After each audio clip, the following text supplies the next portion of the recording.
Hi, I'm Alex. You'll also get to meet my co-authors Ethan and Murilo a bit later in the video.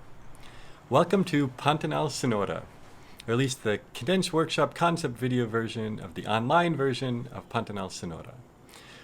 But rather than dwell on those details for now, let's jump right in and see how it works. Pantanal Sonora begins at 6 a.m. outside the headquarters of Instituto Ciranda, a youth music organization in Cuiabá, the state capital of Mato Grosso. From there, we head to Poconé, a small town where we grab a quick breakfast and switch from a minibus to an open truck. The road's about to get a whole lot more interesting. Once we've got about 20 students and a whole pile of instruments loaded into the open truck, we head out on a dirt road into the middle of the Pantanal, a giant tropical wetland and UNESCO World Heritage Site. After about 150 or so wooden bridges, several stops to see wildlife, and a handful of river crossings along the way, we arrive at Fazenda Joffre Velho, a ranch and conservation research center where we'll be spending the next 3 days.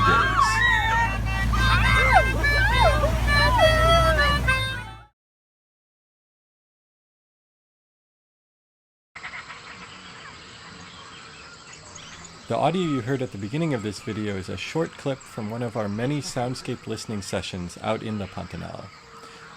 Since we're all stuck in place, though, this summer, we recruited 5 students who took part in the experience last year to attempt an online version of Pantanal Sonora. Joining me are co-authors Ethan Shirley and Murilo Alves Pereira. We began by listening to the same Pantanal soundscape recording that you did at the beginning of this video.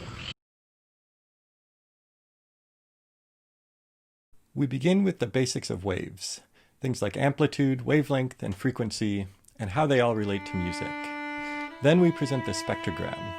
It's a complex mathematical algorithm involving short-time Fourier transforms, but the output is very intuitive, especially for musicians. The horizontal axis shows time, and the vertical axis is frequency. Watch the spectrogram change as I play.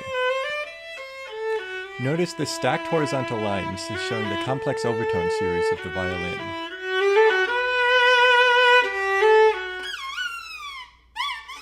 They move up and down as the pitch changes. The distinct lines disappear if I use an unpitched technique. Rhythmic patterns are also clearly visible along the horizontal time axis. These demos all come from a simple web app that I built and used with our students. Use the link below to try it yourself.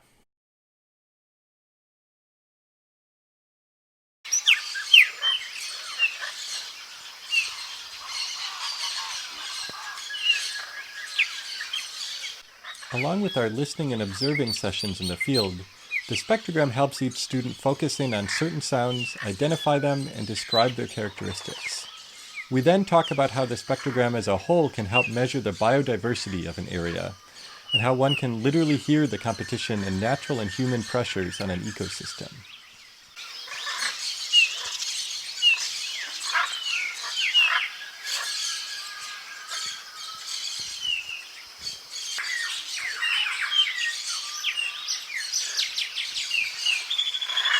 Eu acho que quando a gente estava indo ir na fazenda de mel, eu lembro que eu fiquei um pouco atrás do grupo para ouvir, né? Coloquei para gravar e fiquei ouvindo.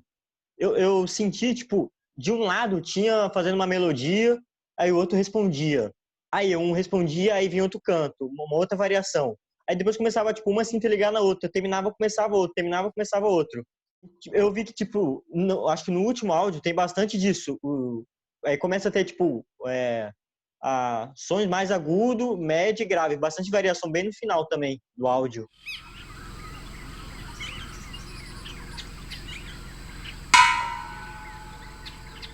Que é uma questão do uso social do som, né? A gente tá estudando a paisagem sonora natural e também essa coisa antrofônica, né? Que é a intervenção que o homem faz. E aí tem um sino no meio, tem atravessando um sino, que é uma outra perspectiva de utilização do som, esse mesmo som que a gente usa para fazer música e que a natureza que tem na natureza de acordo com a paisagem sonora ali. É o ser humano usando o aspecto social do som. Interessante isso aí, o sino. para cada um de vocês, queremos que você escolha uma parte do som que a gente acabou de escutar, o que vocês têm escutado, e o que você vai fazer, você vai tentar recriar, você vai tentar criar esse mesmo som no seu instrumento. Mas aí com essa liberdade que o Alex propôs, você pode tentar imitar ou você pode se inspirar em algum elemento dessa sonoridade, seja ele rítmico, melódico, o colorido que você percebeu no som de determinado animal, determinado ambiente, e você se inspirar nisso e propor alguma coisa. Você pode simplesmente imitar, mas você pode incorporar isso de alguma maneira no seu aspecto de realização musical. Quero deixar um tempinho para todo mundo tocar, sem organização, sem nada. Só toca e vamos ver o que acontece.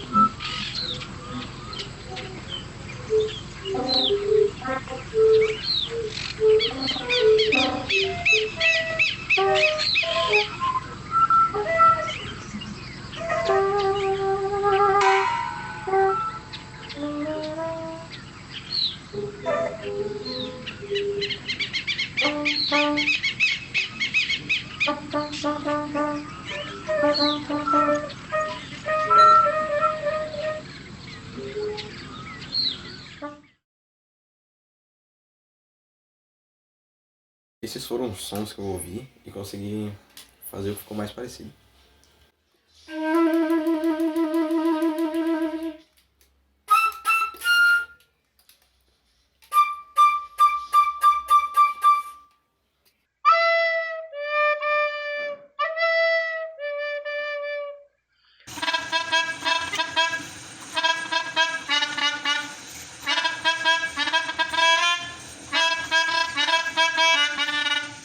Você ataca o primeiro fraco e as duas cocheias um pouco mais alto.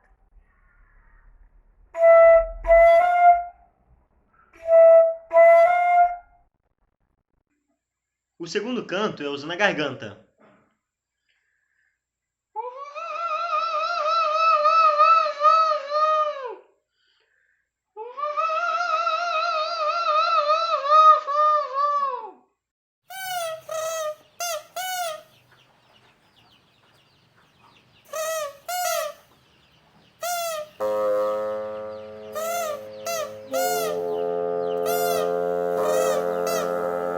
Tem que tremer a língua na hora de fazer o som.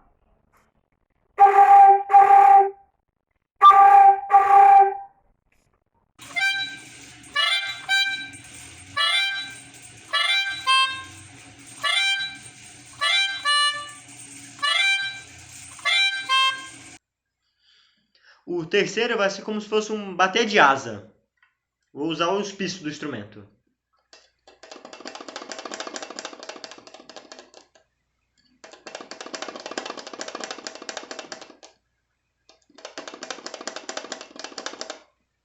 É isso.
I want to finish up with a big thank you to the ISME and the SIG Prime organizers for making this possible despite the global pandemic.